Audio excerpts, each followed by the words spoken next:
Hello YouTubers, how is everybody doing today?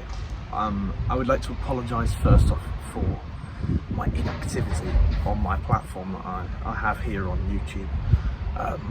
Things have been a little bit up in the air recently, and it doesn't get easy posting every single day when you're still full-time employed and social life, etc. But I feel like I have to make a video today because today is October 27th and it's one of those days, you know, where I don't really get affected by much, ever. But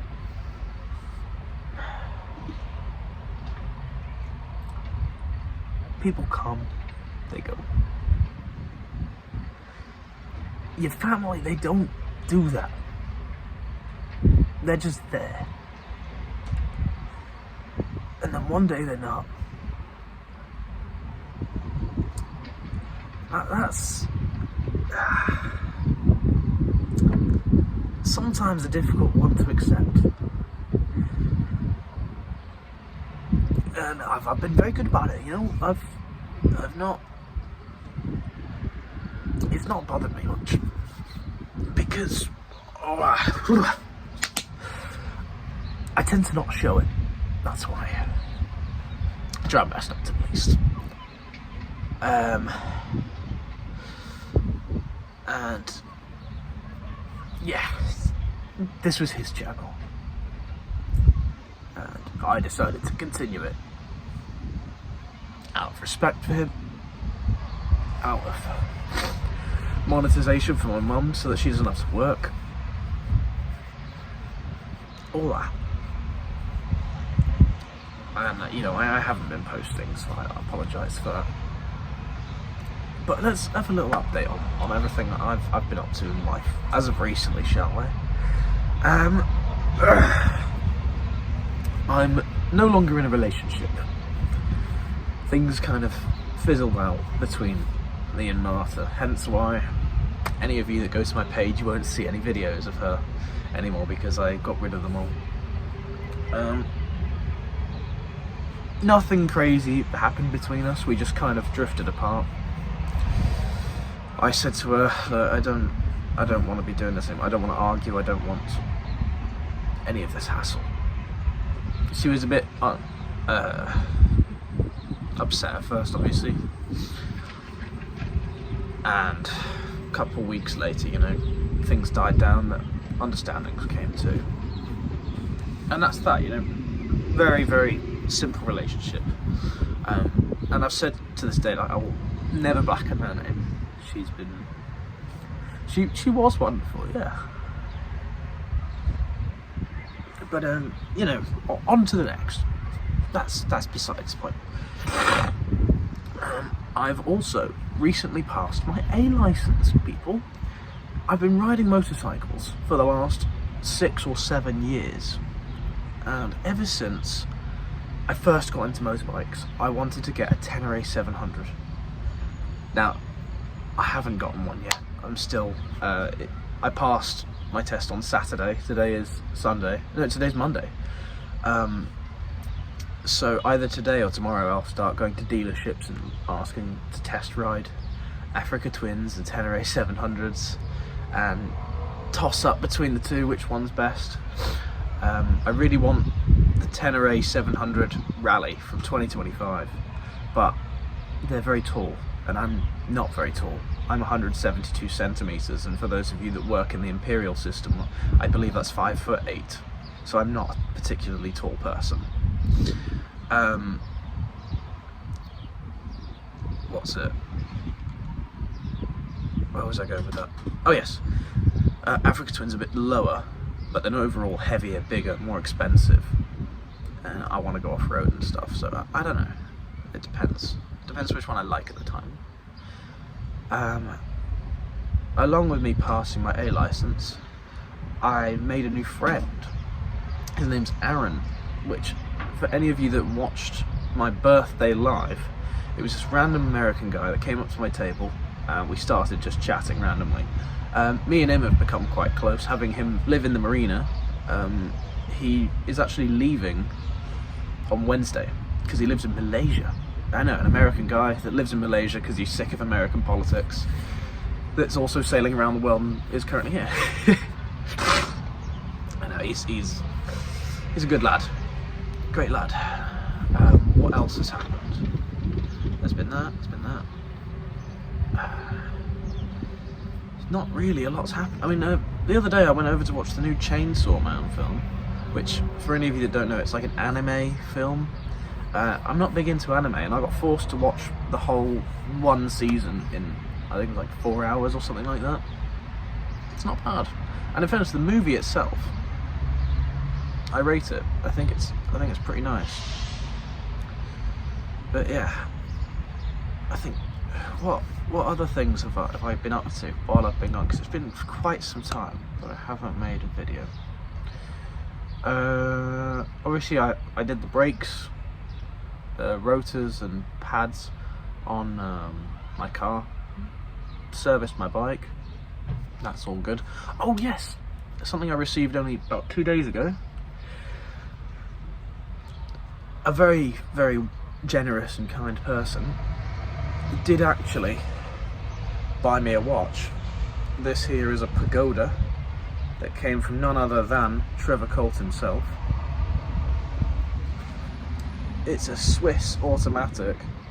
If it'll focus, stop focusing on my face, camera. Fuck it. You get the idea. Automatic is quite heavy for what it is. Like, you know, compared to other watches I've got. Oh, bezel's slightly twisted. Bezel's got a nice twist on it as well.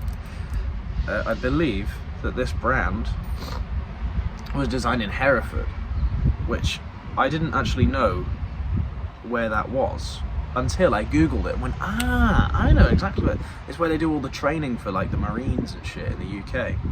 And I only know that because of a video game I played. There's like one map called Hereford, and then I read into it. Right, yeah, okay. So, really cool military watch, and the rubber on it, the rubber strap. I've got a Tissot Seastar that's also got a rubber strap, and this is like really way nicer rubber quality. I don't. It's like silk, almost. But yeah. But anyways, today's plan is I want to go to Gibraltar, and you're all gonna see why, and we're all gonna have a great day. How's about that? Let's get going, shall we?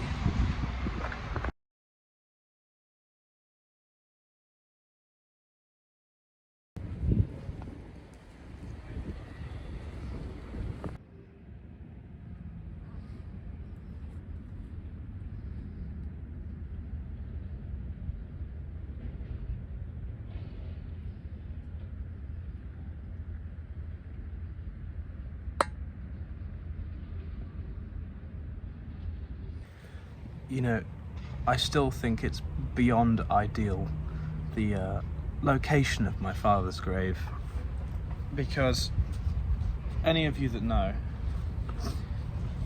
he was a massive aviationist. Earlier in his life he used to be a pilot, and he had his own flying school at one stage. Now it didn't do very well, but he was a great teacher. So I've heard. I wouldn't know, he never taught me how to fly besides the flight simulator. Seemed to do all right on there, so I guess he did something right when he had a school. But money got a bit tough, and he ended up losing his license due to illegal activity. But he never got over that. He regretted it so deeply and was so overly obsessed with planes that he just kept doing Flight Simulator, and that's why so many of you know that he just relentlessly posted Flight Simulator videos. He said, "Oh, it's so much better than any real aircraft, because you don't have to pay for maintenance, you don't have to pay for the plane, you don't have to pay for takeoff and landing fees, or the fuel, or the insurance, anything." And yeah, he's right about that. And he says, I've flown everywhere in the world. Name a place. I've been there. And I would name the most obscure of places that surely nobody would know. And I think there was only one time where he went, oh, I haven't been there. And later that day he was there. So, yeah.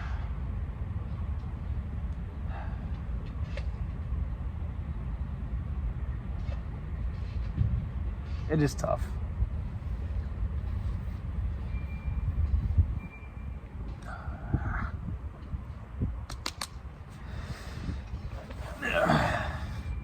Sometimes it becomes a lot, you know, especially as of recently. You know, I've had quite a lot of negativity and negative people around me, and it fucking sucks because I like to think of myself as like a really, really positive person. You know, nothing's ever gonna fucking bring me down. I'm indestructible. First off, nobody's indestructible. Everybody has their limit. But yeah, I mean, as of recently, people who I've spoken to, it's like one of my mates got kicked out of his house by his mum, or at least had a whole like week of moving his stuff and shit, and that brought everyone down. And I've had other people say, "Oh, I feel nothing but numbness. What's the point of living in life?" And I think, oh, I don't know if you're either genuinely fucked or just seeking attention or what, but man, and these people, like, I don't really, like, that person I was saying, I don't really know them. It's just all of a sudden things are being my problem.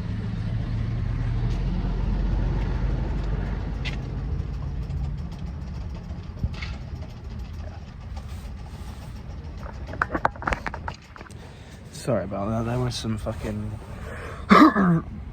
disrespectful Gibraltarians pushing a shopping trolley walking past and stuff. I can't remember where I was, but, you know, as I was saying, I've been surrounded by a lot of people who have been very negative, and it's very difficult to stay positive when people around you are being so fucking down.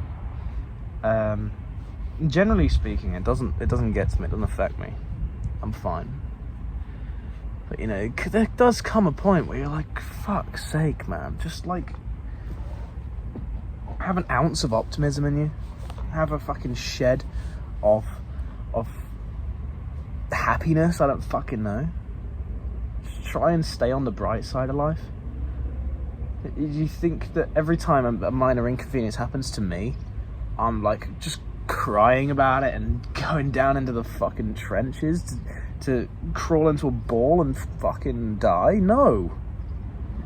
If something happens to me, I look at the situation and think, well, is it really worth getting upset about, you know?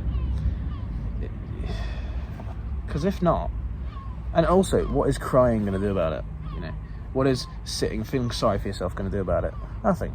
Generally speaking, that will never fix the answer. That's why I don't do it generally. But it depends on the severity of it, obviously. I think, in my case, it's a bit valid. Only a bit, though. Not too much. But yeah, he was great. That's why on his grave we've got a plane. It was his favourite plane in his flight sim.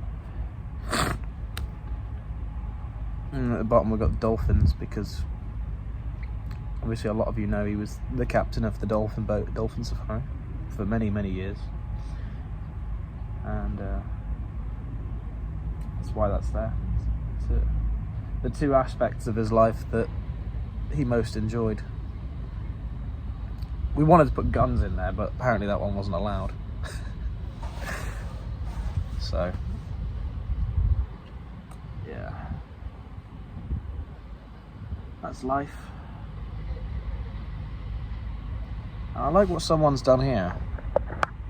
They've gotten, I know it's flipped, but it says dad. It's dad. Oh yeah. It's difficult when it's flipped. It's like a mirror image. It's not like it is.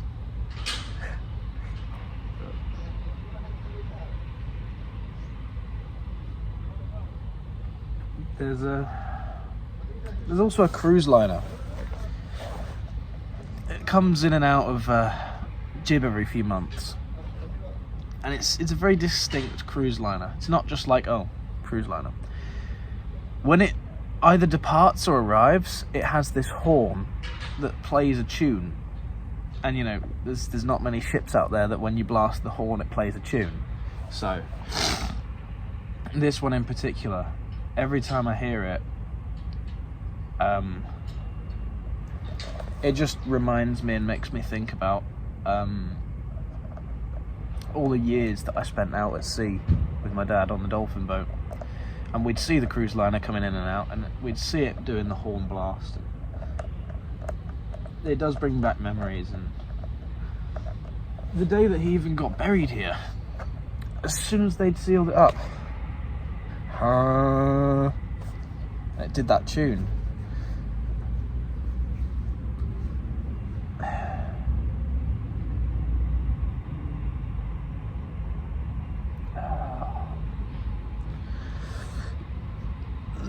But never go on the downside of life. That's my advice to anyone out there. If any of you have loved ones that you've lost, which I'm sure a lot of you have someone that you've lost, it happens to everyone eventually. Unless, I suppose, you're born an orphan. Well, I suppose you can't be born an orphan, you become an orphan. Because you don't just... I'm veering off topic.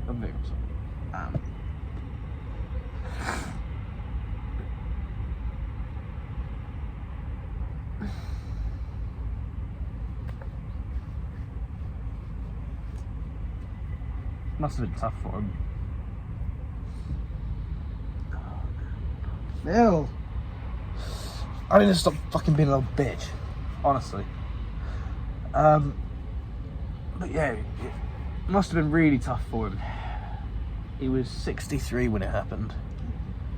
Cancer. It's a crazy thing.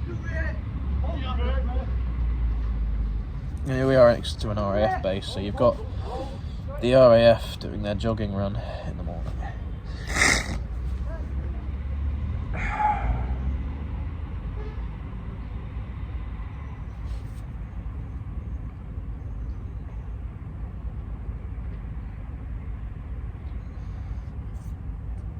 I'm getting hungry, so I'm gonna go. Thank you for watching, everybody, and may your God go with you.